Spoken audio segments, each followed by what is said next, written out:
है ना। Pen paper उठाकर तैयार हो जाए एकदम, फटाफट क्वेश्चंस प्रैक्टिस करते हैं। पहला क्वेश्चन ये रहा, टाइम वेस्ट नहीं करना है बिल्कुल।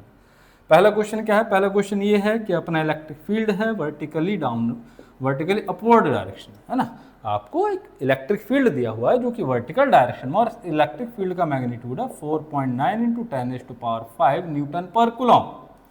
फिर क्या बोलता है, फिर भाई साहब ये बोलता है कि इसमें कोई ये वाटर ड्रॉपलेट रखी है हमने, ये हमने क्या रखी है, कोई हमने वाटर ड्रॉपलेट रखी हुई है। इस वाटर ड्रॉपलेट का जो मास है, इस वाटर ड्रॉपलेट का जो मास है वो आपको गिवन है 0.1 ग्राम। ठीक है, तो आपको बताना है कि भाई साहब इस पर चार्ज कितना रखा जाए, इस पर चार्ज कितना रखा जाए, so that it remain balanced, ये बैलेंस्ड रहे। अच्छा, बैलेंस्ड किससे रहे भाई, किसको बैलेंस करना है, ठीक है, फटाफट सॉल्व करो, किसको बैलेंस करना है। तो यहां पर अगर हम देखेंगे, चार्ज ड्रॉपलेट है, मास भी है। अच्छा, जी का वैल्यू भी आपको गिवन है, एक्सेलरेशन ड्यू टू ग्रेविटी, जी का वैल्यू 9.8 मीटर पर सेकंड स्क्वायर। सो अब आपको बताना है इसके ऊपर कितना चार्ज होना चाहिए। तो ऑब्वियस सी बात है भाई, अगर मास है तो मास है तो इसका खुद का वेट होगा जो कि वर्टिकली डाउनवर्ड होगा, mg, जिसको हम लिखेंगे, ये तो जानते ही आप। ठीक है, उसके अलावा इस पर एक और फोर्स लगेगा, वो क्या कहलाएगा, वो हो जाएगा अपना इलेक्ट्रोस्टैटिक फोर्स। जब किसी इलेक्ट्रिक फील्ड के अंदर किसी चार्ज पार्टिकल को रखा जाता है तो उस पर फोर्स लगता है, और वो फोर्स यहाँ पर अगर हम देखें, इलेक्ट्रिक फील्ड ऊपर है, इसको हम पॉजिटिव चार्ज देंगे तो इलेक्ट्रिक फील्ड भी किधर जाएगा, ऊपर जाएगा। इसको बैलेंस करना है ना, इसके वेट को बैलेंस करना है, नीचे ना जाने पर।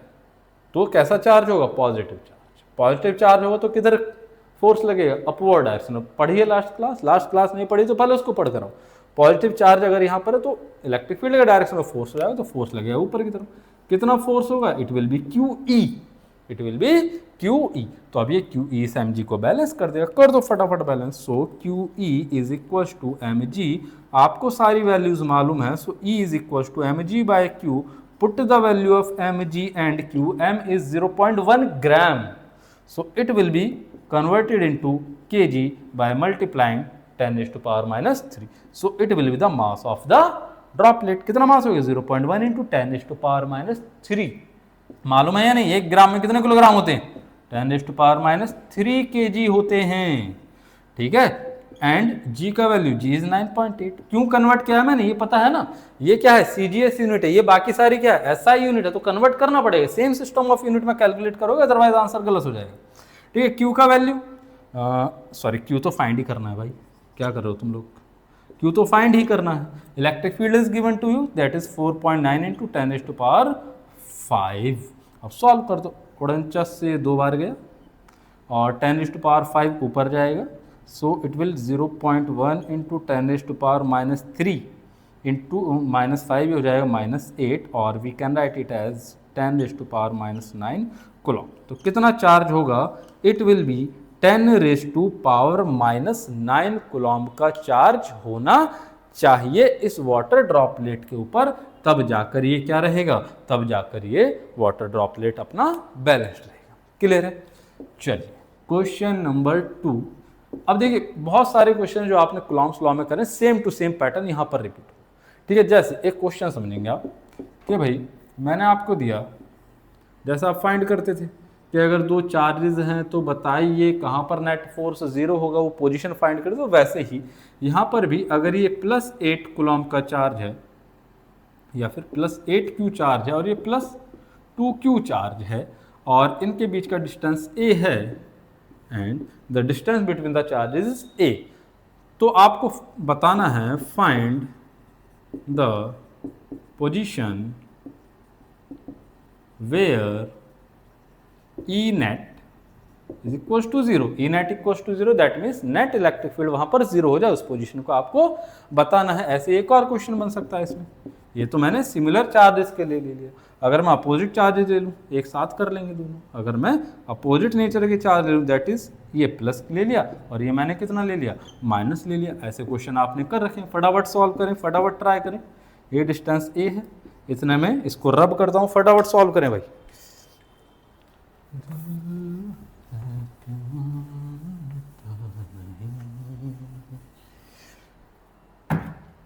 चलो भाई इधर ध्यान दो, तो पहला वाला पार्ट सॉल्व करेंगे। जैसे हमने कूलॉम्स लॉ सॉल्व किया था, कूलॉम्स लॉ में हमने पोजीशन फाइंड करी थी, सेम तरीका हमें यहाँ करना है। हमें क्या करना है, हमें वो बताना है, वो पोजीशन बतानी है जहाँ पर नेट इलेक्ट्रिक फील्ड 0 होगा। अच्छा, यहाँ पर अगर मैं कैसे पता करेंगे, टेस्ट चार्ज रख रख कर देखेंगे। अब यहाँ पर 3 रीजन, फिर से मैं एक बार एक्सप्लेन कर देता हूँ। यहाँ पर भी मैं सबको 3 रीजन में डिवाइड कर सकता हूँ, ये 1, ये 2 एंड ये 3, टोटल 3 रीजन हो। ये लेफ्ट वाला रीजन, इनके बीच वाला रीजन, इनसे राइट वाला रीजन। अगर मैं देखता हूँ कि भाई यहाँ पर अगर क्या मैं 1 रीजन में चेक कर रहा हूँ, पहले क्या 1 रीजन में इलेक्ट्रिक फील्ड 0 हो सकता है? तो भाई 1 रीजन में ए की वजह से जो फोर्स लगेगा वो इधर होगा, तो इलेक्ट्रिक फील्ड ड्यू टू ए किधर होगा, टुवर्ड्स लेफ्ट। बी पॉजिटिव है, यहाँ पर पॉजिटिव टेस्ट चार्ज रखेंगे तो रिपेल होगा, रिपेल होगा तो भाई electric field due to b भी इधर होगा, तो इधर तो हो ही नहीं सकता। नेट इलेक्ट्रिक फील्ड चाहिए तो दोनों का डायरेक्शन अपोजिट होना चाहिए एटलीस्ट, यहाँ पर अपोजिट आए नहीं। अगर मैं वैसे यहाँ पर चेक करता हूँ, टेस्ट चार्ज रख के Q0 अपना, है ना, पॉजिटिव टेस्ट चार्ज, तो ये जो है बी, ये इसको रिपेल करेगा भाई साहब इधर की तरफ, तो ये ई बी हो जाएगा टुवर्ड्स राइट। ऐसे ही जो ए वाला है ये भी इसको रिपेल करेगा, तो जिधर रिपेल करा उधर ही डायरेक्शन हो गया, ई ए भी इधर ही होगा, फिर से सेम डायरेक्शन, फिर से नेट इलेक्ट्रिक फील्ड यहाँ 0 नहीं हो सकता। अब एक रीजन बचा सेकंड वाला, इसमें चेक कर लेते हैं। इसमें कैसे चेक करेंगे, मान लो मैंने यहाँ पर ये कोई पॉइंट है, ये कोई पॉइंट है P जहाँ पर ई नेट 0 है, ठीक है। अब यहाँ पर अगर मैंने टेस्ट चार्ज रखा है ये अपना पॉजिटिव टेस्ट चार्ज Q0, तो अभी ए क्या करेगा, ए इसको इधर रिपेल करेगा, ये ई ए हो गया, इलेक्ट्रिक फील्ड ड्यू टू इधर रिपेल करेगा, जिधर रिपेल कर रहा है, जिधर फोर्स लगाया उधर इलेक्ट्रिक फील्ड लगा। सेम वैसे ही जो बी है ये पॉजिटिव है, टेस्ट चार्ज पॉजिटिव है, तो ये इसको रिपेल करेगा, रिपेल करेगा तो इधर रिपेल करेगा टुवर्ड्स लेफ्ट। लेफ्ट साइड में रिपेल कर रहा है, जिधर उसने फोर्स लगाया, जिधर उसने रिपेल किया उधर ही क्या हो जाए, इलेक्ट्रिक फील्ड का डायरेक्शन। ये किसकी वजह से, ये बी की वजह से। ये किसकी वजह से है, ये बी की वजह से। तो मान लो ये जो पॉइंट पी है ये बी से कितने डिस्टेंस पर है, लेट से ये एक्स डिस्टेंस है। अगर बी से पी तक एक्स है तो ए से पी तक कितना डिस्टेंस रह जाएगा, it will A minus x, ये ए माइनस एक्स हो जाएगा। बस अब कर दो भाई, यही करना है हमें कि अगर हम देखना चाहते हैं कि भाई ई नेट जो है पॉइंट पी पर 0 है तो electric field due to a must be equal to electric field due to b. अगर पॉइंट पी पर हम मान रहे हैं कि इलेक्ट्रिक फील्ड 0 है तो क्या होगा, electric field at A must be equal to electric field due to B, ठीक है। तो अब electric field due to charge at A कितना हो जाएगा, पॉइंट चार्ज की वजह से इलेक्ट्रिक फील्ड का formula K Q by are square. अब क्यू की जगह कितना लिख दूंगा मैं, 8q जितना उसका चार्ज है, अपॉन में डिस्टेंस कितना है, distance is a minus x का whole square equals to E B कितना हो जाएगा, ई बी हो जाएगा k इंटू चार्ज का मैग्नीट्यूड है 2q बाय डिस्टेंस कितना हो गया, डिस्टेंस हो गया एक्स स्क्वायर।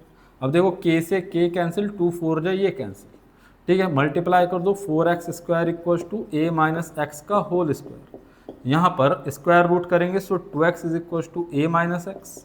इस x को इधर ले जाकर रखोगे तो ये नेगेटिव इधर आकर पॉजिटिव हो, so x will be a by 3, x will be a by 3। मतलब यहाँ से कितना डिस्टेंस आया, ये a बाय 3, तो ये कितना हो जाएगा, सब्ट्रैक्ट कर दोगे तो 2a बाय 3, ठीक है। तो जैसा हमने फोर्स में देखा था कि फोर्स कहाँ पर 0 होता है, वो फोर्स जो छोटा वाला चार्ज होता है, जो छोटे मैग्नीट्यूड का चार्ज होता है उसके पास में 0 होता है। तो सेम वैसे ही इलेक्ट्रिक फील्ड कहाँ पर 0 होगा, अगर सेम नेचर के चार्ज हैं तो between the charges and near the charge of smaller magnitude. अगर मैं यहाँ पर नेगेटिव चार्ज भी लेता दोनों, तब भी इनके बीच में ही आता, सेम प्रोसेस करते। और एक बात और याद रखना, जब हम इलेक्ट्रिक फील्ड का मैग्नीट्यूड लिख रहे हैं तो हमें उनके साइन की चिंता नहीं करनी होती।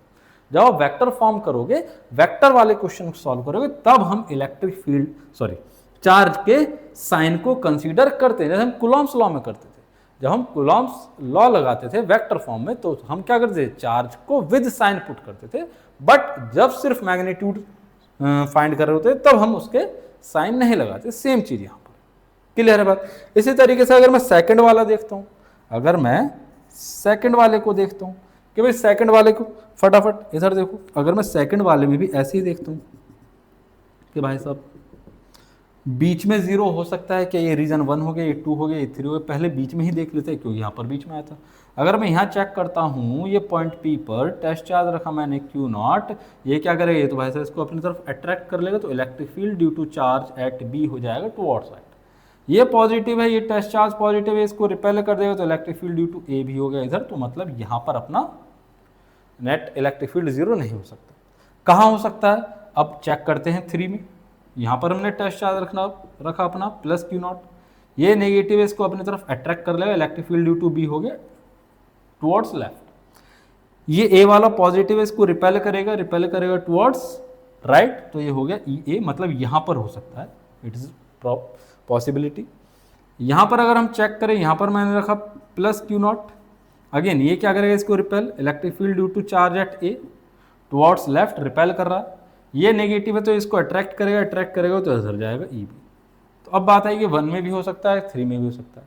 अब हमें ये भी तो देखना है कि भाई इनके मैग्नीट्यूड भी तो इक्वल होने चाहिए, डायरेक्शन सिर्फ अपोजिट होने से नहीं होगा, इनके मैग्नीट्यूड भी इक्वल आने चाहिए। इलेक्ट्रिक फील्ड का फॉर्मूला क्या पढ़ रहे हैं हम, electric field due two point charge का फॉर्मूला पढ़ रहे हैं हम के क्यू बाय आर स्क्वायर।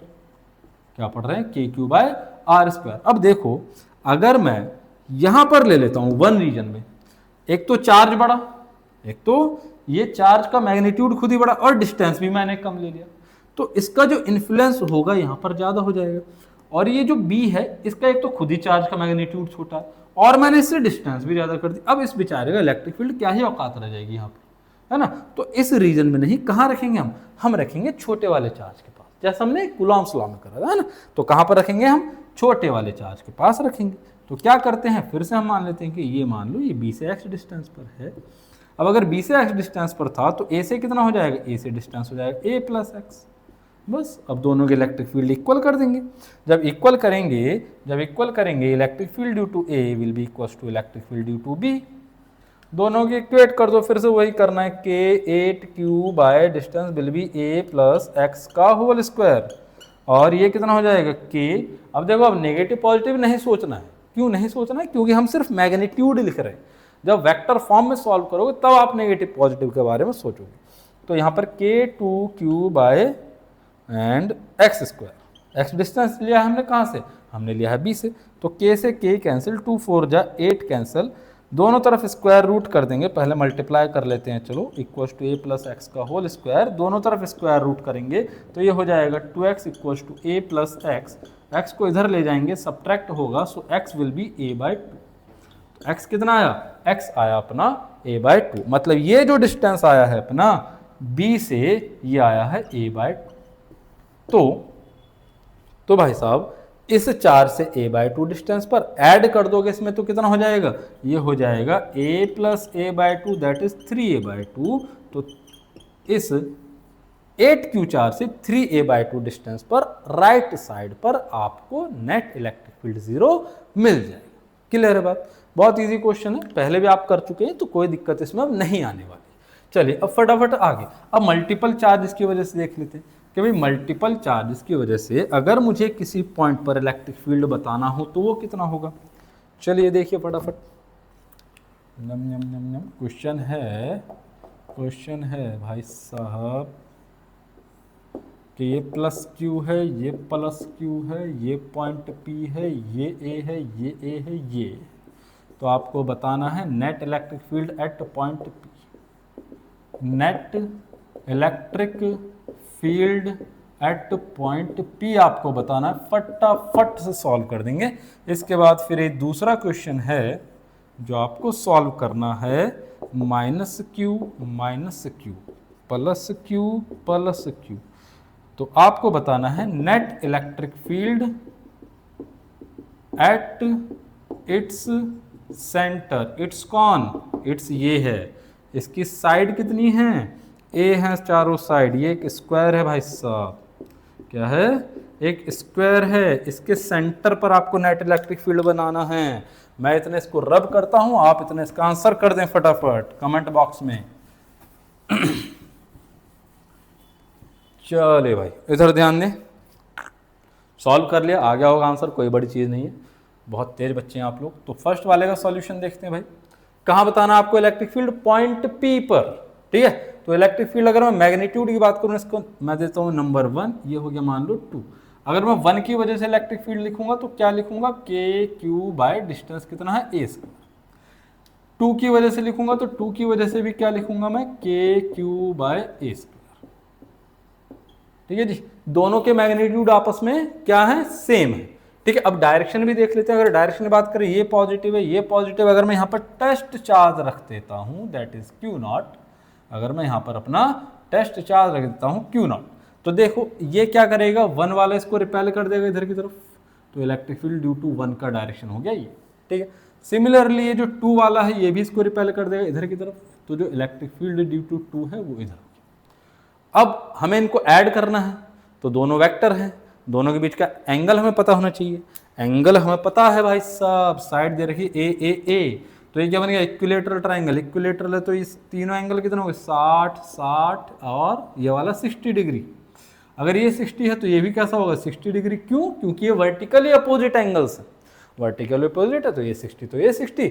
दो वेक्टर जिनके मैग्नीट्यूड हमें मालूम है, उनके बीच का एंगल मालूम है, तो उसका रिजल्टेंट आप बता सकते हैं। So E will be equals to under root E1 square plus E2 square plus 2E1 E2 cos theta. और जब यहाँ पर वैल्यूज आप पुट करते हैं तो आप क्या पाते हैं, आप ये पाते हैं कि जो आंसर आपका आता है वो √3 टाइम्स ऑफ किसी भी एक वेक्टर का मैग्नीट्यूड, √3 टाइम्स ऑफ KQ/A²। ये मैं पहले ही बता चुका हूँ ऐसे रिजल्ट, तो याद रखने है ना। दो वेक्टर हैं, दोनों के मैग्नीट्यूड अगर सेम होते हैं, दो वेक्टर अगर दोनों के मैग्नीट्यूड सेम हैं, उनके बीच का एंगल 60 डिग्री है, तो जो उनका रिजल्टेंट होता है वो √3 times the magnitude of any one vector होता है। क्लियर है बात, यहाँ वैल्यू पुट करके देख लो। cos 60 1/2, दोनों सेम है, मैं इनको E मान लेता हूँ थोड़ी देर के लिए, E मान लिया, तो E square 2E square into cos 60 that is 1/2। 2 से 2 कैंसिल, तो ये E स्क्वायर हो गया, 3E स्क्वायर हो गया, स्क्वायर रूट करोगे √3E, E का वैल्यू KQ/A²। क्लियर है बात, फटाफट अब इसको सॉल्व करते हैं, इसकी बारी है भाई सर। देखो जरा कहाँ बताना है हमें इसमें इलेक्ट्रिक फील्ड, इलेक्ट्रिक फील्ड बताना है इसके सेंटर पर। तो सेंटर पर बताने के लिए क्या करूँ, इसके डायगोनल बनाओ। क्या करोगे, इसके डायगोनल बनाओगे। ये हो गया भाई डायगोनल, मैं इनकी नंबरिंग कर देता हूँ 1 2 3 एंड 4। ठीक है जी, अब उसके बाद क्या करेंगे, यहाँ पर अपना टेस्ट चार्ज आ जाएगा Q0, ठीक है, पॉजिटिव टेस्ट चार्ज। अब क्या होगा, अब ये जो 1 वाला है, देखो 1 वाले हर किसी की वजह से देख लो इलेक्ट्रिक फील्ड किधर होगा। 1 वाले की वजह से अगर मैं डायरेक्शन देखूँ ये पॉजिटिव है, इसको रिपेल करेगा, तो 1 वाले की वजह से इलेक्ट्रिक फील्ड जाएगा इधर टुवर्ड्स 3 जाता हूँ। 2 वाला पॉजिटिव है, ये भी रिपेल करेगा तो E2 भी इधर आएगा। ठीक है, उसके बाद अगर मैं E3 की बात करता हूँ, E3 की अगर मैं बात करूँ, ये नेगेटिव है, नेगेटिव चार्ज की वजह से इलेक्ट्रिक फील्ड मैंने बताया था किधर होता है, टुवर्ड्स द चार्ज होता है ना, रेडियली इनवर्ड लिखवाया था, मतलब टुवर्ड्स द चार्ज। तो टुवर्ड्स द चार्ज जाएगा तो इलेक्ट्रिक फील्ड इधर हो जाएगा, ये E3 आ गया इधर की तरफ। सेम ऐसे ही अगर मैं फोर्थ वाले की बात करूं, क्योंकि ये भी नेगेटिव है, तो ये भी टेस्ट चार्ज को अपनी तरफ अट्रैक्ट करेगा, तो इसका भी इलेक्ट्रिक फील्ड इधर ही की तरफ हो जाएगा E4। मतलब E1 and E3 same direction में तो ऐड हो जाएंगे, E2 and E4 same direction में तो ऐड हो जाएंगे। चलिए, तो पहले मैं क्या करता हूँ, पहले इन सभी के मैग्नीट्यूड लिख लेता हूँ कि E1 और E2 और E3 और E4, इन चारों का इलेक्ट्रिक फील्ड कितना कितना होगा। चार्ज कितना है, ये भी Q है, डिस्टेंस कितना हो जाएगा। अब डिस्टेंस पता करेंगे, भाई ये क्या बन रहा है, ये बन रहा है अपना इसका डायगोनल। अगर ये इसका डायगोनल है, ये A है, ये राइट ट्रायंगल बन गया, तो ये कितना हो जाएगा, √2A हो जाएगा। डायगोनल इसके एक दूसरे को मिड पॉइंट पर कट करते हैं, तो ये कितना आ जाता है, ये आता है A/√2, यहाँ से आता है ये पूरा डिस्टेंस। ये भी कितना होता है, ये होता है A/√2। ये वाला डिस्टेंस भी कितना आता है, ये भी आता है A/√2, एंड ये वाला डिस्टेंस भी कितना बनेगा, ये भी बनेगा A/√2। ठीक है, तो सभी जगह से हमें इस पॉइंट का डिस्टेंस पता चल गया, जहाँ हमें नेट इलेक्ट्रिक फील्ड बताना है इसको O लिख दो। ठीक है, तो इस 1 वाले की वजह से इलेक्ट्रिक फील्ड कितना हो जाएगा, KQ डिस्टेंस का स्क्वायर, डिस्टेंस कितना है A/√2 का स्क्वायर। दूसरे वाले की वजह से लिखूंगा तो चार्ज का मैग्नीट्यूड Q है, डिस्टेंस कितना है A/√2 है, तो दोनों का मैग्नीट्यूड सेम होगा। तीसरे वाले की वजह से लिखूंगा मैग्नीट्यूड Q है, डिस्टेंस A/√2 है, A/√2। फिर से यहाँ पर देखेंगे, फिर से मैग्नीट्यूड 1 2 और 3 का तो सेम ही हो गया। फोर्थ वाले के देखेंगे तो चार्ज Q है, डिस्टेंस a बाय रूट 2 है तो इसका भी मैग्नीट्यूड इनके बराबर होगा k Q by a by root 2 का होल स्क्वायर। तो इन चारों का 1 का 2 का 3 का 4 का सभी का मैग्नीट्यूड सेम है और वो कितना है k Q by a by root 2 का होल स्क्वायर। इसको सॉल्व करेंगे तो ये हो जाएगा ए स्क्वायर बाय 2 कूद कर पहुंच गया ऊपर, सो 2k बाय a स्क्वायर। ये इन सभी का मैग्नीट्यूड हो गया। इन सभी की वजह से इस पॉइंट पर कितना इलेक्ट्रिक फील्ड हो वो मैग्नीट्यूड हो। इसको मैं कितना मान लेता हूँ, इसको मैं मान लेता हूँ ई। इसको हम कितना लिख लेते हैं, ई लिख लेते हैं। अब एक चीज देखो भाई साहब, अब एक चीज देखो, इधर E1 है, इधर ही E3 है, इधर E2 है, इधर ही E4 है। अच्छा, इनके बीच में एंगल कितना हो जाएगा, इनके बीच का जो एंगल होगा ये होगा 90 डिग्री। ये कितना होगा 90 डिग्री। ये प्रॉपर्टी है ना कि स्क्वायर जो होता है उसके जो डायगोनल होते हैं वो एक दूसरे को एक तो मिड पॉइंट पर कट करते हैं और एक दूसरे को 90 डिग्री पर कट करते हैं। ये जो एंगल बनता है ये 90 डिग्री बनता है। ठीक है जी। अब ये E1 और E3 बराबर है, डायरेक्शन सेम है, मैग्नीट्यूड सेम है, तो दोनों ऐड हो जाएंगे तो E प्लस E जब होगा तो ये 2E हो गया। समझ में आ गई मेरी बात। E1 भी कितना है E, E3 भी कितना है E, दोनों का डायरेक्शन क्या था सेम, तो दोनों ऐड हो गए तो कितना हो गया 2E हो गया। वैसे ही यहां पर देखूं E2 और E4 का डायरेक्शन सेम है, E2 को मैं लिखूंगा E, E4 को भी लिखूंगा E, डायरेक्शन सेम हो तो दोनों ऐड हो गए। तो इन दोनों की जगह मैं क्या लिख सकता हूं, इन दोनों की जगह मैं लिख सकता हूं सिंपल 2E। कितना लिख सकता हूं 2E, और यहां पर भी कितना हो गया ये 2E। अब देखो दो वेक्टर जिनके मैग्नीट्यूड सेम है, जिनके बीच का एंगल 90 डिग्री है, तो उसका रिजल्टेंट कितना हो जाता है, हम जानते हैं उसका रिजल्टेंट हो जाता है √2 times of any one vectors magnitude. तो कितना √2 इंटू 2E। क्लियर है। तो ये कितना हो जाएगा E net is equal to √2 into E का वैल्यू लगा दो into 2k³ by a square. So the final answer will be E net is equal to 2 2 4 √2k³ by a square.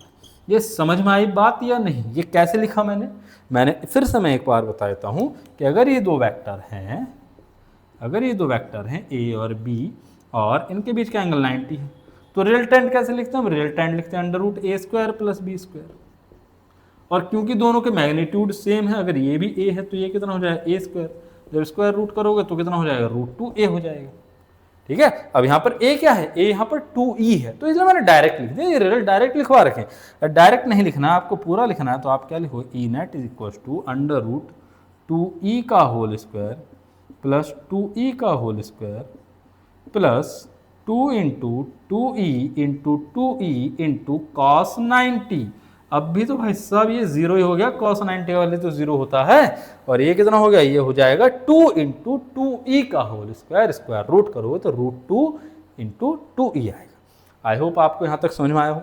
एक दो और बढ़िया बढ़िया से क्वेश्चन करते हैं, फटाफट देखें, पॉइंट समझते हैं। क्या समझना है आपको, बहुत ही सिंपल सा बट बहुत ही प्यारा सा कॉन्सेप्ट है कि भाई अगर मान लो ये दो चार्ज है, ये प्लस क्यू, ये प्लस क्यू, ठीक है जी, इनके बीच का डिस्टेंस a है, एंड मैंने आपसे कहा कि इसका ये जो मिड पॉइंट है, इसका जो ये मिड पॉइंट है, आप यहाँ पर मुझे इलेक्ट्रिक फील्ड कैलकुलेट करके बता दो।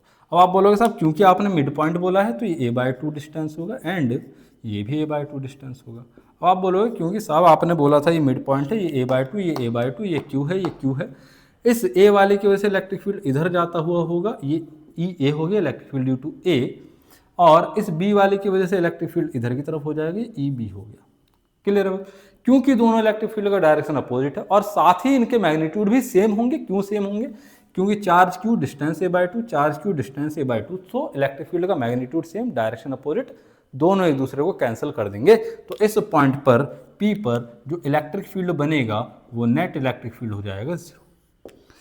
वेरी गुड, बहुत बढ़िया। फिर मैंने बोला कि भाई ये बताइए, अगर ये एक इक्विलेटरल ट्राइंगल है जिसकी तीनों साइड a हैं, यहाँ पर plus Q and plus Q charge रखे हुए हैं, तो इसके सेंटर पर इलेक्ट्रिक फील्ड बताओ। तो आप फटाफट एकदम शुरू हो गए। आपने कहा कि साहब पहले यहाँ से एक परपेंडिकुलर ड्रॉ कर लो, जिनको हम मीडियन बोल सकते हैं, ये एक दूसरे को इंटरसेक्ट करेंगे, ये इनका सेंटर आएगा। और जब हम डिस्टेंस देख रहे हैं, अगर मैं इस पॉइंट को ओ लिखता हूँ जहाँ पर मैं इलेक्ट्रिक फील्ड निकाल रहा हूँ, जो इसका सेंटर है, अगर हम इसकी डिस्टेंस देखेंगे इन वर्टिसेस से, ये 1, 2 और 3 लिख देता हूँ मैं, तो ये जो डिस्टेंस आती है ये आती है a/√3। जब हम इसको कैलकुलेट करते हैं तो ये डिस्टेंस आती है a/√3। हमें कहाँ से देखना है? हमें वर्टेक्स से देखना। वर्टेक्स से क्यों देख रहा हूँ? क्योंकि चार्ज ही वर्टेक्स पर रखा है, चार्ज से डिस्टेंस देखना पॉइंट का। ये a/√3, ये a/√3 है तो ये भी a/√3 होता है, ये भी a/√3 होता है। तो हर एक वर्टेक्स से 1, 2 या 3 से इस पॉइंट O का जो डिस्टेंस है वो a/√3, a/√3 और a/√3। अब अगर मैं यहाँ पर इनके वेक्टर ड्रॉ करता हूँ कि भाई 1 की वजह से इलेक्ट्रिक फील्ड किधर होगा, ये रिपेल करता हूँ इधर की तरफ। 2 की वजह से इलेक्ट्रिक फील्ड किधर होगा, ये इधर की तरफ रिपेल करता हूँ E2, ठीक है। और ये जो 3 है, 3 की वजह से इलेक्ट्रिक फील्ड कहाँ होगा, 3 की वजह से इलेक्ट्रिक फील्ड होगा इधर की तरफ, E3। इसको मैं अगर बना दूँ यहाँ पर अलग बनाता हूँ कि भाई पॉइंट O पर, अगर मैं पॉइंट O पर देख रहा हूँ तो इधर गया अपना E1, इधर आया अपना E2 एंड यहाँ पर आया अपना E3। क्लियर है बात? अब एंगल अगर हम देखेंगे तो ये वाला जो एंगल बनता है ये कितना बनता है, 120 डिग्री बनता है ना। ये 60 होंगे तीनों, ये 60 है, परपेंडिकुलर ड्रॉ करें तो ये 90, ये 90, ये 60 तो ये 120, तो ये एंगल कितना बना, 120। अब अगर हम देखें कि भाई चार्जेस सेम, डिस्टेंस सेम, तो इलेक्ट्रिक फील्ड के मैग्नीट्यूड भी सेम।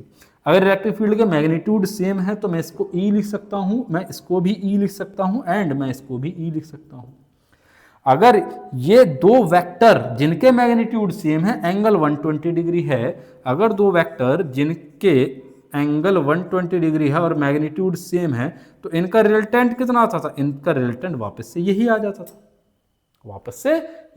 उस वेक्टर का मैग्नीट्यूड। तो यहां पर अगर मैं इन दोनों का रिजल्टेंट निकालूंगा तो इन दोनों का रिजल्टेंट एक तो कहां आएगा, इसके बिल्कुल बीच में आएगा। बीच में क्यों जा रहा है, क्योंकि दोनों वेक्टर का मैग्नीट्यूड सेम है, ठीक है, तो बिल्कुल बीच में से जाएगा। और जो रिजल्टेंट होगा उसका मैग्नीट्यूड भी इन दोनों के ही बराबर होगा, मतलब E के इक्वल होगा। अब ये भी E एक दूसरे के अपोजिट हो गए, तो E नेट कितना आ गया, यहाँ पर भी सेंटर पर 0 आ गया।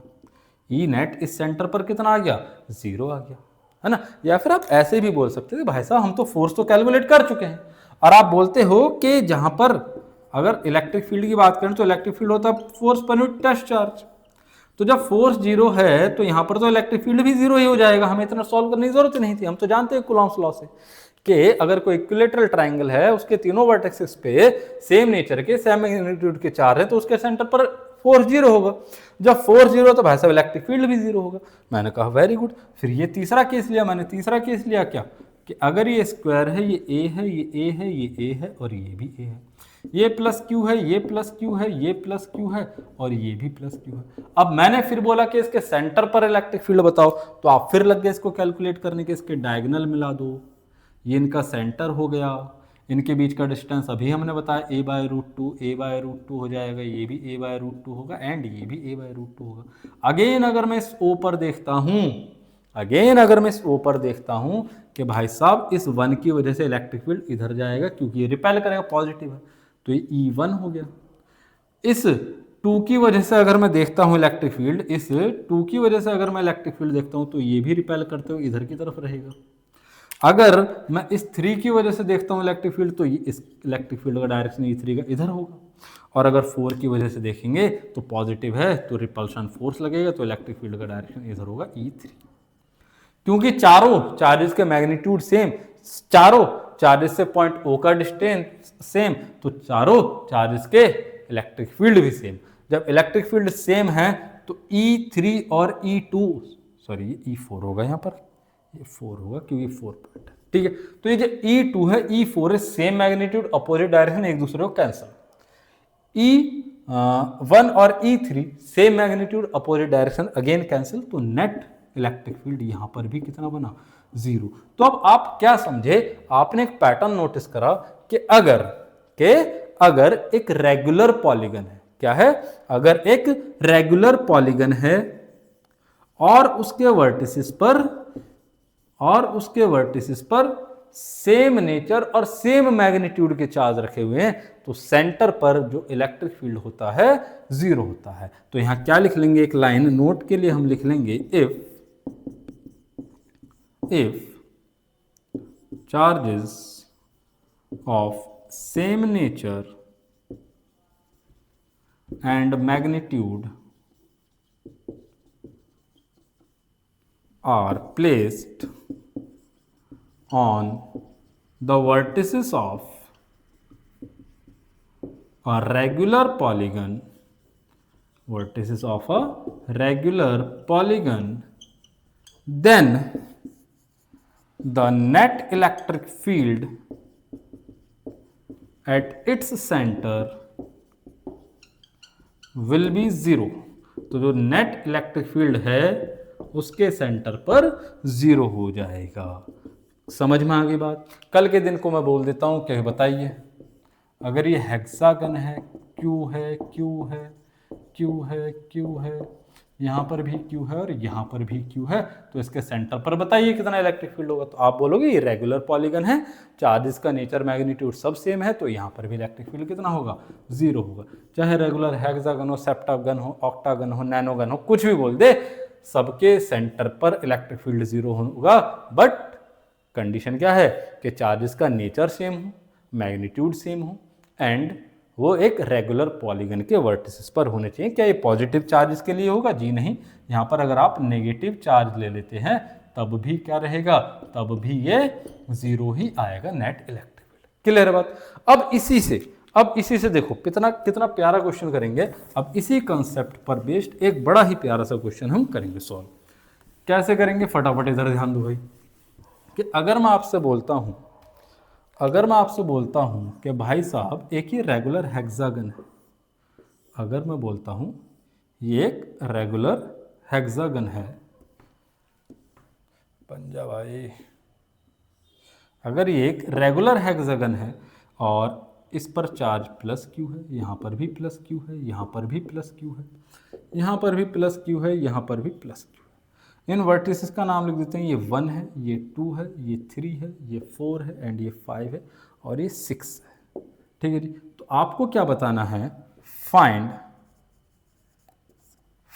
The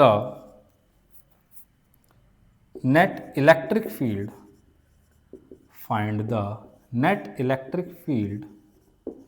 at the center of regular hexagon, या फिर at the center of regular hexagon, चलो लिख लो रेगुलर हेक्सागन। ठीक है। तो भाई इसकी साइड कितनी कितनी है, ये ए साइड है, सारी साइड्स कितनी कितनी है, ए है। रेगुलर हेक्सागन है तो सारी साइड आपस में इक्वल होगी। ठीक है जी। तो आपको क्या बताना है, आपको इसके सेंटर पर इस पॉइंट ओ पर नेट इलेक्ट्रिक फील्ड बताना। अब देखो यहां पर 6 पर कोई चार्ज नहीं है, कभी मुंह उठाकर एकदम बोल दो कि साहब जीरो हो जाएगा। ये जो वर्टेक्स 6 है ये खाली है, यहां पर कोई भी चार्ज नहीं रखा हुआ है। तो यही तो खेल है इस क्वेश्चन में। अब इस क्वेश्चन को हम जो भी हमने पढ़ा है उसी से सॉल्व करेंगे। कैसे सॉल्व करेंगे तो समझो, इधर ध्यान दो भाई, फटाफट लिखना बंद, इधर ध्यान दो बोर्ड पर जरा, कि भाई अगर मान लो, अगर मैं तुमसे बोलता कि भाई साहब यहां पर चार्ज प्लस क्यू ही है, अगर मैं बोलता कि यहां पर भी चार्ज क्यू है, तो आप क्या बोलते, आप बोलते साहब नेट फोर्स जीरो हो जाए, sorry net electric field zero हो जाएगा सेंटर पर, क्योंकि ये रेगुलर पॉलीगन है, वर्टिसेस पर चार्ज सेम है, तो फिर इलेक्ट्रिक फील्ड जीरो हो जाएगा। तो क्या मैं इसको लिख सकता हूं कि भाई ई नेट जीरो होता, ई नेट कितना होता, E net will be zero. ठीक है, ई नेट कितना होता, E net will be zero, E net कितना होता, ई नेट जीरो होता। ठीक है बात। अगर ई नेट जीरो होता तो ई नेट है किसकी वजह से, 1 2 3 4 5, तो इलेक्ट्रिक फील्ड ड्यू टू 1 2 5, 1 से लेकर 5 वर्टेक्स पर जो चार्ज रखे हैं उनकी वजह से electric field, and plus electric field due to 6 vertex पर रखे हुए चार्ज की वजह से जो इलेक्ट्रिक फील्ड है, इन सब का सम कितना आता, जीरो आता। सही लिखा है ना, E1 plus E2 plus E3 plus E4 plus E5 plus E6 equals to 0 करते तो मैंने ये जो 1 से लेकर 5 तक वाला एक साथ लिख लिया और 6 वाला अलग लिख लिया, तो इनका सम और इनका सम कितना आएगा, 0 आएगा। ठीक है जी। अब अगर मैं देखता हूं कि E ड्यू टू 1 to 5 ये किसके इक्वल हो गया, negative of E due to 6, E due to 6। Clear है। अब क्या आप इलेक्ट्रिक फील्ड ड्यू टू 6 बता सकते हैं? अब आप बोलोगे हाँ बता सकते हैं। अगर आप हमसे सिर्फ ये पूछोगे कि electric field due to 6 at point O बता दो तो हम बता सकते हैं।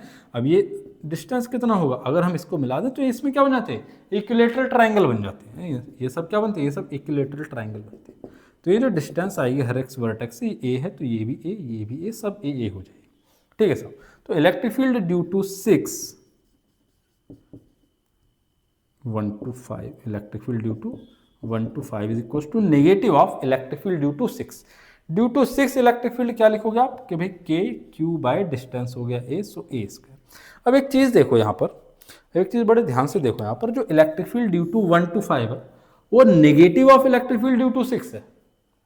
Negative of electric field due to 6 है। इस बात का मतलब क्या है, इस बात का मतलब ये है कि जो 1 से लेकर 5 तक इलेक्ट्रिक फील्ड है, 1 से लेकर 5 तक के चार्जेस का जो इलेक्ट्रिक फील्ड है वो मैग्नीट्यूड में तो इलेक्ट्रिक फील्ड ड्यू टू 6 के इक्वल है, बट जो डायरेक्शन है वो कैसा है, उसका अपोजिट है। जो डायरेक्शन है वो क्या है, वो जो 6 का डायरेक्शन है उसका अपोजिट है। समझ रहे हो मेरी बात। अगर मैं यहाँ पर मैं बोलूंगा कि 6 की वजह से बताओ इलेक्ट्रिक फील्ड का डायरेक्शन क्या होगा, तो आप बोलोगे अगर ये पॉजिटिव है तो 6 की वजह से इलेक्ट्रिक फील्ड इस तरह से जाना चाहिए था।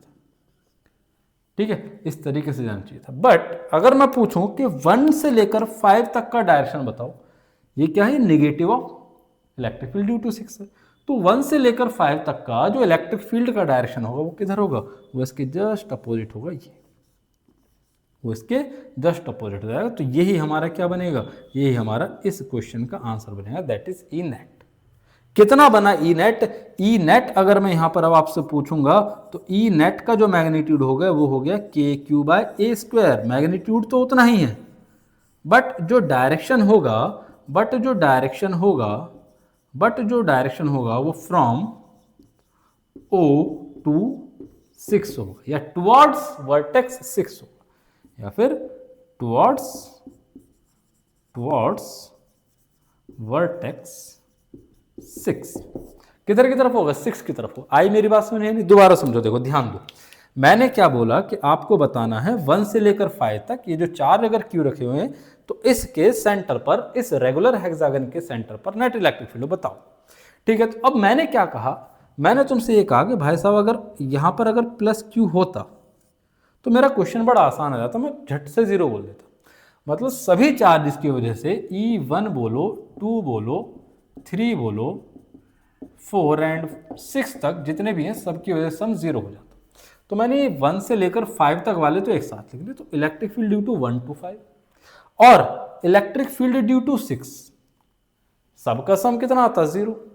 अब 6 वाले को उठाकर मैं दूसरी साइड पर ले गया, तो electric field due to 1 to 5 equal to negative of हो गया electric field due to 6, electric field due to 6 vertex charge, जो कि है नहीं, हमने अपनी तरफ से एज्यूम करा है कि क्यू ही अगर होता।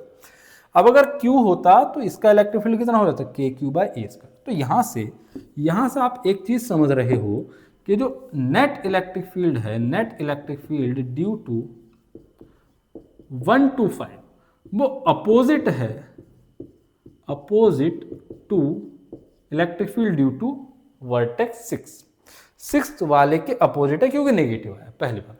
दूसरी बात, जो ई नेट है ड्यू टू 1 to 5 वो किसके बराबर है, मैग्नीट्यूड वाइज 6 वाले के बराबर होगा, तभी 0 आता। ठीक है, तो अब 6 वाले का जो मैग्नीट्यूड आया वो कितना है, k Q by a square. 6 वाले का जो मैग्नीट्यूड आया वो कितना आया, के क्यू बाय ए स्क्वायर। और क्योंकि नेगेटिव है इसलिए डायरेक्शन क्या हो जाएगा, डायरेक्शन हो जाएगा अपोजिट टू 6। तो 6 वाले की वजह से अगर इलेक्ट्रिक फील्ड टुवर्ड्स 3 जा रहा था तो इन पांचों का जो नेट इलेक्ट्रिक फील्ड है, इन पांचों का जो नेट इलेक्ट्रिक फील्ड है वो किसकी तरफ होगा, 6 वाले वर्टेक्स की तरफ होगा। आ रही है बात समझ में? आ गई होगी, नहीं आई है तो दोबारा देखें, दोबारा इसको ट्राई करें। अगर कोई दिक्कत होती है तो कमेंट्स बॉक्स में लिखकर बता सकते हैं। अच्छा, यहाँ पर एक चीज ऐड कर लेना, यहाँ पर वेक्टर आना है ना, वेक्टर सम कर रहे हैं तो यहाँ पर वेक्टर लगेगा सब ऊपर।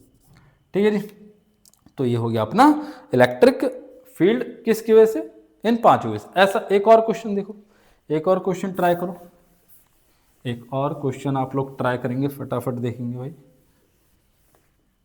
अब देखो यहां से समझ लो, है ना, यहां से आप इतना सॉल्व करने की जरूरत नहीं है, आप डायरेक्ट यहां से एक बात याद रखेंगे नोट के फॉर्म में। क्या नोट याद रखना है आपको, कि अगर कोई सिमेट्रिक फिगर है ना, इन सिमेट्रिक फिगर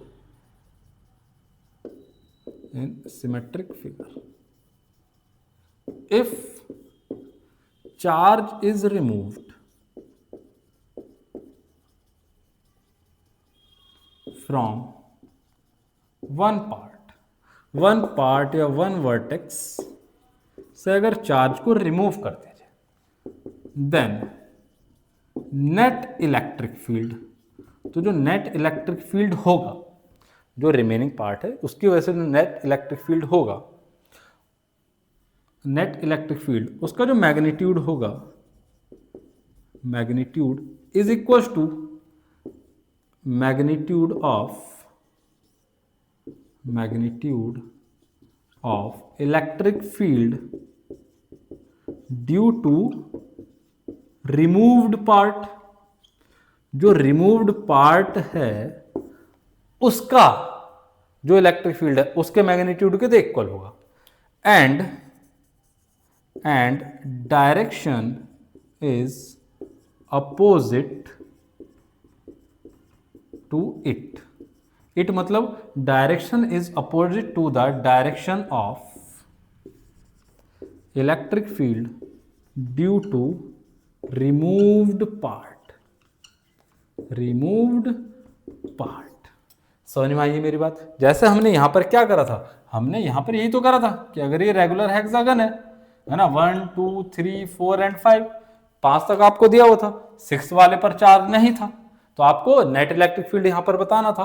तो मैंने क्या बोला कि जो मैग्नीट्यूड है नेट इलेक्ट्रिक फील्ड का वो इक्वल टू कर दो इसकी वजह से, जो रिमूव्ड वाला पार्ट है उसके इलेक्ट्रिक फील्ड की वजह से। अगर यहां पर प्लस क्यू हुआ है, इसको मैंने रिमूव किया है, तो इसकी वजह से इलेक्ट्रिक फील्ड कितना, k Q by a square. But जो डायरेक्शन होगा वो इसका अपोजिट होगा, जो रिमूव किया है उसके डायरेक्शन का अपोजिट, तो उसका अपोजिट डायरेक्शन ये हो गया, है ना।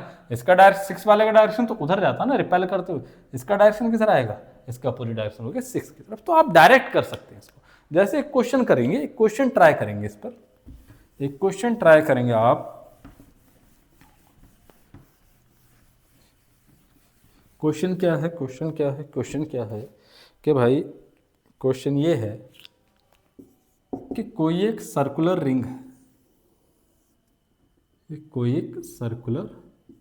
रिंग है, इस पर चार्ज यूनिफॉर्मली डिस्ट्रीब्यूटेड है और इसका जो रेडियस है वो आपको r गिवन है, और इस पर जो नेट चार्ज है वो q है ना। यूनिफॉर्मली डिस्ट्रीब्यूटेड चार्ज रिंग है जिसका रेडियस r है और जो टोटल चार्ज है इसका q है। इसमें से हमने क्या करा, इसमें से ये कुछ पार्ट हमने कट करके अलग कर दिया। क्लियर बात? ये पार्ट हमने कट करके अलग कर दिया। तो आपको अब नेट इलेक्ट्रिक फील्ड बताना है, यहां पर कितना होगा, find net electric field eight O। Question दोबारा ध्यान से सुनो, मैं क्या कर रहा हूं, हमारे पास एक सर्कुलर रिंग था जिस पर टोटल चार्ज Q है, उसका रेडियस R है, उसमें मैंने एक छोटा सा पार्ट, इसको DL पार्ट बोल देता हूं मैं, इसमें से एक छोटा सा DL लेंथ का पार्ट मैंने कट करके अलग कर दिया। तो अगर ये DL लेंथ का पार्ट मैंने यहां से कट करके अलग कर दिया है, तो आपको बताना है ये जो रिमेनिंग पार्ट है इसकी वजह से नेट इलेक्ट्रिक फील्ड इसके सेंटर O पर कितना होगा। ठीक है, जो नोट लिखा है उसी नोट के हिसाब से हम इसका आंसर कर देंगे। अगर मैं इस नोट के हिसाब से चलूं तो जो नेट इलेक्ट्रिक फील्ड है उसका मैग्नीट्यूड पहली बात तो किसके इक्वल होगा, जो रिमूव्ड पार्ट है उसके इलेक्ट्रिक फील्ड के इक्वल होगा, है ना। तो रिमूव्ड पार्ट, ये जो DL पार्ट मैंने रिमूव किया है, इसका चार्ज मान लो DQ, इसका चार्ज मान लो डी क्यू, और ये डिस्टेंस कितना हो गया, डिस्टेंस हो गया रेडियस के बराबर। So k d q by are square, पहली बात तो ये होगी, ठीक है। डायरेक्शन किधर होगा, अगर मैं इसको लेता हूं पार्ट को, अगर मैं इस पार्ट को लेता तो ये क्या करता, इधर की तरफ करता है electric field, but electric field का डायरेक्शन किधर होगा, ऐसे, इसके अपोजिट। अगर आप इस एलिमेंट का, इस छोटे से एलिमेंट को यहां पर रख दो तो इसका इलेक्ट्रिक फील्ड किधर होगा, इधर की तरफ, ठीक है। बट जो डायरेक्शन लेना वो उसके अपोजिट लेना, तो हमारा जो ई नेट का डायरेक्शन बनेगा, एक्चुअल डायरेक्शन, वो इधर की तरफ। क्लियर है। तो अब यहां पर भाई साहब डी क्यू तो आपको गिवन ही नहीं, आपको डी क्यू पता करना पड़ेगा। तो डी क्यू हम पता कर सकते हैं, टोटल चार्ज कितना है क्यू, किस पर डिस्ट्रीब्यूटेड है, इस रिंग पर। रिंग क्या है, सरकमफेरेंस, तो सरकमफेरेंस 2 पाई आर में टोटल चार्ज कितना आ रहा है, क्यू आ रहा है। अगर मैं यूनिट लेंथ लेता हूं रिंग की तो कितना चार्ज आएगा, Q by 2 pi R. But length ली कितनी गई है, डीएल, तो डीएल लेंथ में कितना चार्ज हो जाएगा, डीएल लेंथ में चार्ज हो जाएगा Q into d l by 2 pi r. तो अब बस ये डी क्यू का वैल्यू यहां लगा दो, तो ई नेट कितना आ गया, E net will be k q d l by 2 pi r. यही अपना आंसर हो गया, ये क्या हो गया, अपना आंसर हो गया। और डायरेक्शन किधर होगा, डायरेक्शन होगा इसका टुवर्ड्स द एलिमेंट। डायरेक्शन क्या होगा, डायरेक्शन हो जाएगा टुवर्ड्स द एलिमेंट, ठीक है। ए k q d l by are square भी तो है ना। तो ये कितना हो गया, ये हो गया k q d l by 2 pi r cube. अगर वो पूछ ले कि बताओ इसमें ई नेट रेडियस के कैसे प्रोपोर्शनल है, इनवर्सली प्रोपोर्शनल है या कितने पावर के प्रोपोर्शनल, तो आप देख पा रहे हो E net is inversely proportional to the third power of radius. E net is inversely proportional to the cube of radius, ठीक है जी। और एक लास्ट क्वेश्चन आपके होमवर्क के लिए, फटाफट देखिए, होमवर्क के लिए क्वेश्चन ले जाओ फटाफट। एक्स वाई, और ये फिर से एक ये सर्कुलर रिंग है, ठीक है, एक्स एक्सिस है, वाई एक्सिस है, इसका सेंटर, इस पर ये 3 पॉइंट है, ये पॉइंट ए है, ये पॉइंट बी है, एंड ये पॉइंट आपका सी दी, ये पॉइंट आपका सी, ठीक है जी। ये एंगल है 30 डिग्री, ये जो बी है इसका भी एंगल है 30 डिग्री, और ये जो है पॉइंट सी, इसका एंगल आपको गिवन है ये 150 डिग्री, यहाँ से ये टोटल एंगल, ये एंगल कितना है 150 डिग्री, ठीक है जी। ये चार्ज जो आपको गिवन है ए पर, ये है -2q, यहाँ पर जो चार्ज गिवन है आपको वर्टेक्स सी पर, ये है +2q, एंड ये वाला जो चार्ज है ये है आपका +4q, प्लस नहीं -4q, ये कितना है -4q। तो आपको फाइंड क्या करना है, find the net electric field at O. आपको ओ पर नेट इलेक्ट्रिक फील्ड ही फाइंड करना है। दोबारा सुन लो क्वेश्चन क्या है, ये एक सर्कुलर रिंग है, अच्छा इसका रेडियस रह गया, रेडियस इसका लिख लो डी, ये रेडियस कितना है इसका डी है, ठीक है जी। ये एक सर्कुलर रिंग है जिसका रेडियस डी है, इस पर ये 3 पॉइंट है ए बी एंड सी। ए पर चार्ज -2q, बी पर चार्ज -4q एंड सी पर चार्ज +2q है। ये जो ए पॉइंट का डायमीटर रेडियस है, इसका ये एंगल है 30 डिग्री, ये एंगल है 30 डिग्री, और ये वाला एंगल है पूरा एक्स एक्सिस से, यहाँ से ये पूरा एंगल है 150 डिग्री। तो आपको बताना है इस पॉइंट ओ पर नेट इलेक्ट्रिक फील्ड कितना होगा। तो आज की क्लास यहीं तक, अगली क्लास में मिलेंगे हम इलेक्ट्रिक फील्ड वर्सेस डिस्टेंस के ग्राफ के साथ। तब तक के लिए good bye, take care, tata, bye bye, see you.